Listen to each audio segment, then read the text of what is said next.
We're at this KOA in Indiana here, and it's cold this morning, folks. But I'm out for my morning walk, so I figured we might as well check this place out. The road's kind of busy out here.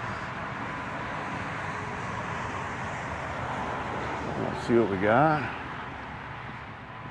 Robin will put all the information in the description below, but the little bicycle thing over there is kind of cool. Check this out. This place is busy. There's at least, I was looking at the map this morning, it looks like there's like 900 spots if I'm not mistaken.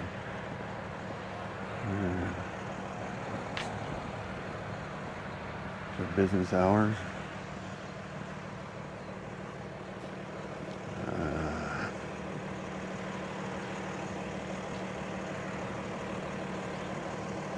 But it looks like a really nice place.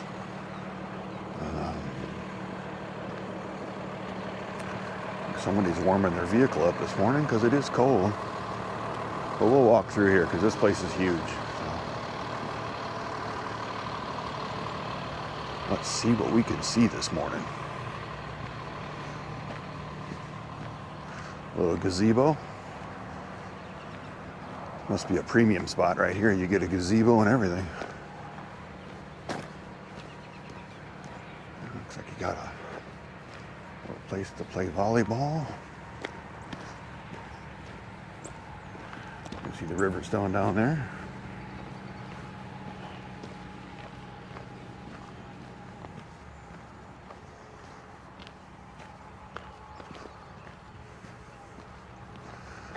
Let's walk across this grass. Check this out this morning. Great place for the kids to play. Looks like you got a really nice dog run. I know there's a lake over here somewhere too.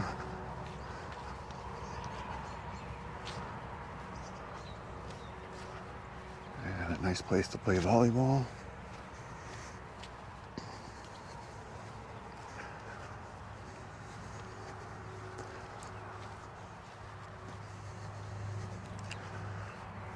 And yes, it's like 7:30 in the morning. Because for some reason, when we get on the road, I'm up at 6. Crazy.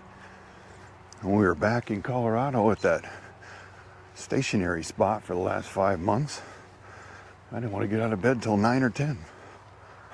Funny how that works. Oh, here's our dog run. It's a pretty good size.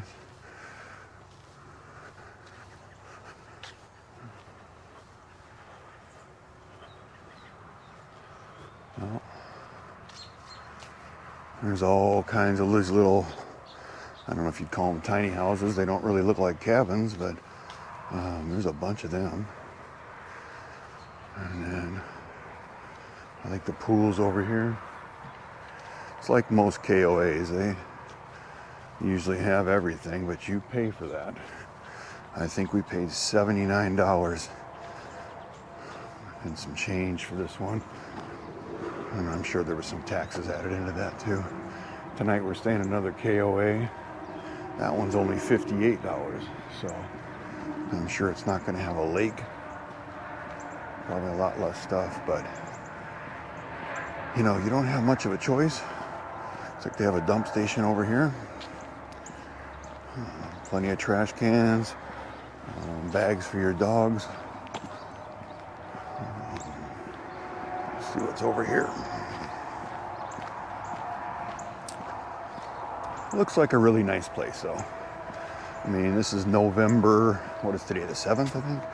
November 7th. It looks like there's quite a few people here that have like long-term spots.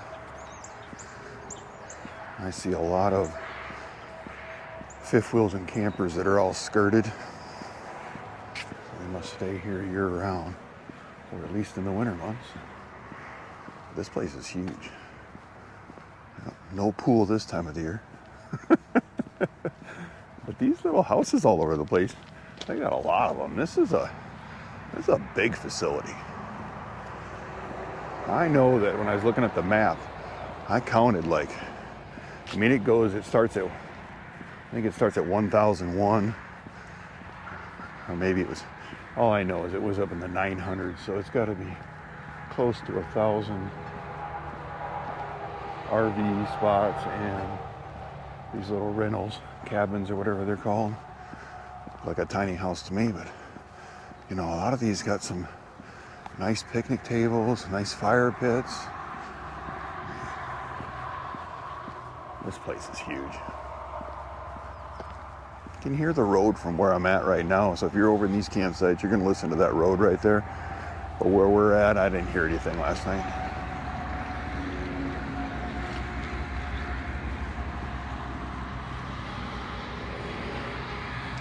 But we have those little snooze sleep fans, and they're just mounted above our heads on each side.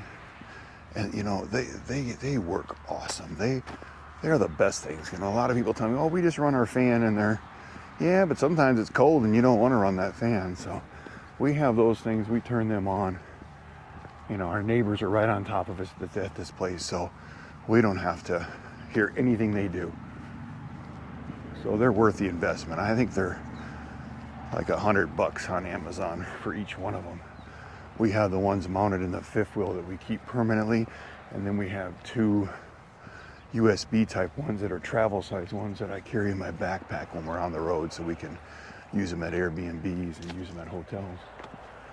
But this place is huge. Haven't seen any Riverstones here yet, though. But this looks like a good, you know, miles and miles of walking. But we'll just give you an idea in this video. I'm sure a lot of people, probably when they pick up their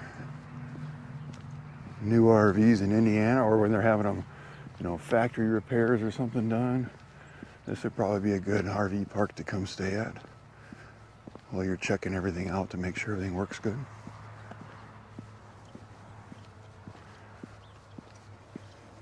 There's another section up here.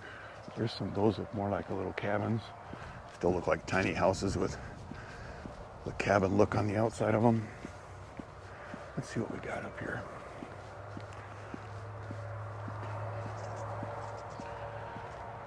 Yeah, these people must just pay for these spots and then leave their stuff. Like this is skirted like a, you know, that's more like a house trailer, so I'm sure they only use that in the summertime. But they probably just keep their spot here and come spend the whole summer. It reminds me of a place that we used to have. We were on a private lake for like 12 years. So my kids were raised on something similar to this. There was probably, I don't know, less than 50 spots around that whole lake. But I had like 3 times the distance between the other guy's camper and ours. So, but we spent 6 months out of the year there. So that was really cool. So I'm sure that's what these people are doing here, but I was right on the lake. I walk right out to my own floating docks where my boat was tied up. That's the way to do it. Funny story though, I used to pay like $800 a month when I left there after 12 years. I think I was paying $800 a year. And I think when we left there, I was paying $12.50 a year. Right now, if you wanted to get on that lake and do the same thing I was doing, $6,000 a year. Yeah, so you know there's something wrong with this world, because I don't think that the people, their wages have increased enough, you know, to compensate for that, because it was expensive just having all the stuff. I mean, I bought a boat that was the top of the line boat. It was only less than $30,000. I bought a fifth wheel that was top of the line back then for less than $30,000. Now it cost me, well, $150,000 for the fifth wheel to get what I have now there, and another $100,000 for the boat, and then $6,000 a year to park the stuff there. And that's since I think I left there in 2005. So you're talking 18 years ago. That's how much stuff has changed. So crazy, folks. You know, if you feel the same way, leave something in the comments below. But otherwise, let's get back to this Huge, huge RV park.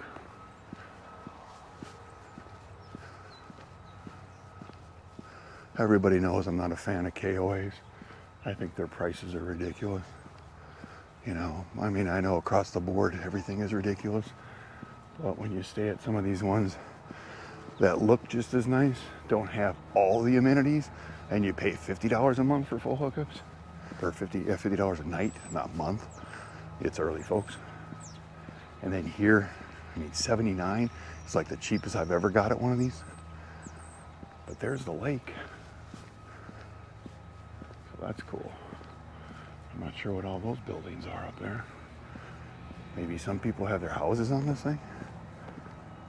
Yep, looks that way. That's kind of weird. The RV park actually wraps around behind the houses on the lake. At least that's what it looks like. Yeah, look at the docks and everything. And there's a walking trail right there. So maybe you have access to the lake somewhere, but it really doesn't look like it right here. It looks like the homeowners have the lake and the RV park is just behind them. I'm sure when they built this, that probably upset the homeowners.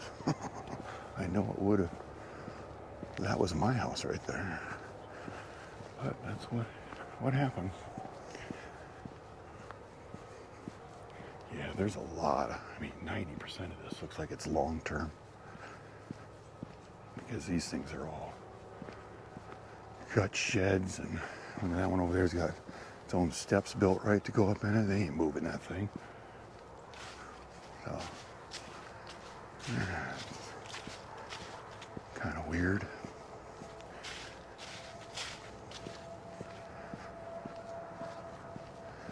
See if we can find our way back over to where we're at. Give you a better idea of where you'd be staying if you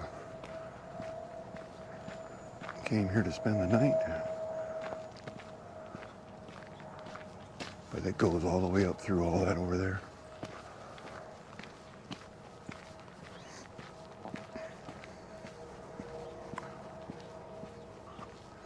Well, one advantage of this video is I'm getting a nice walk this morning. Just what I needed so we can climb back up into that truck and drive another 4.5 hours today for our next KOA.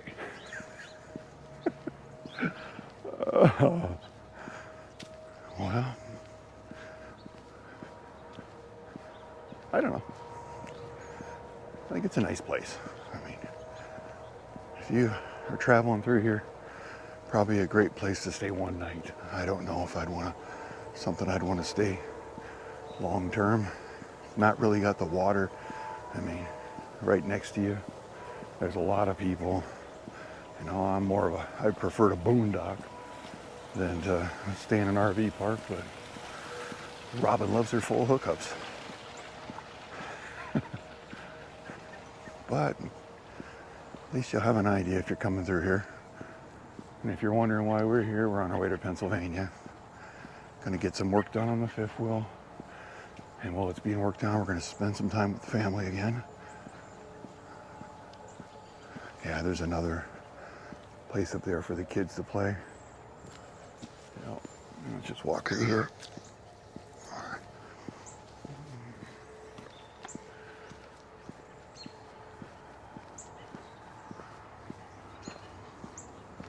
I'm surprised. I would think that it's a little cold here in the wintertime. Some of these people are staying here long term. I think you'd want to go a little further south. Look at all the leaves.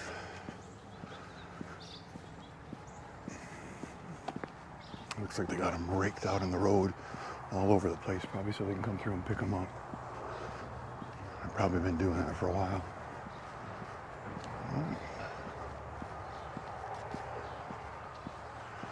It's kind of where we started, is over there. I think I can probably get through here and then cut back through the grass area. But yeah, these people pay for these spots permanently.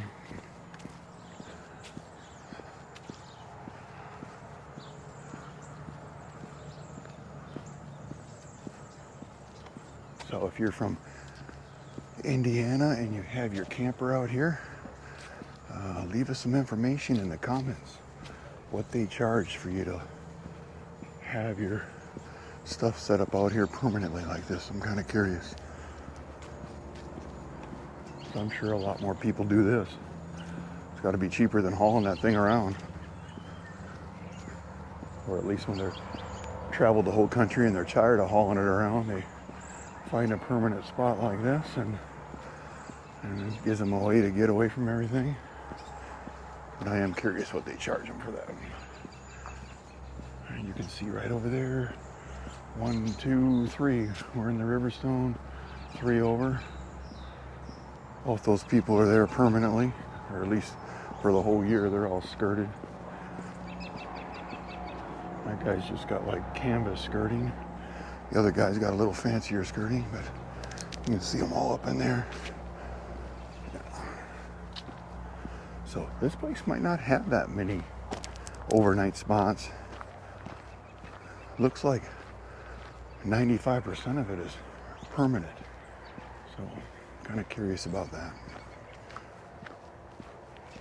These front ones might be the only ones they're using just for people to come in. So, but, you know,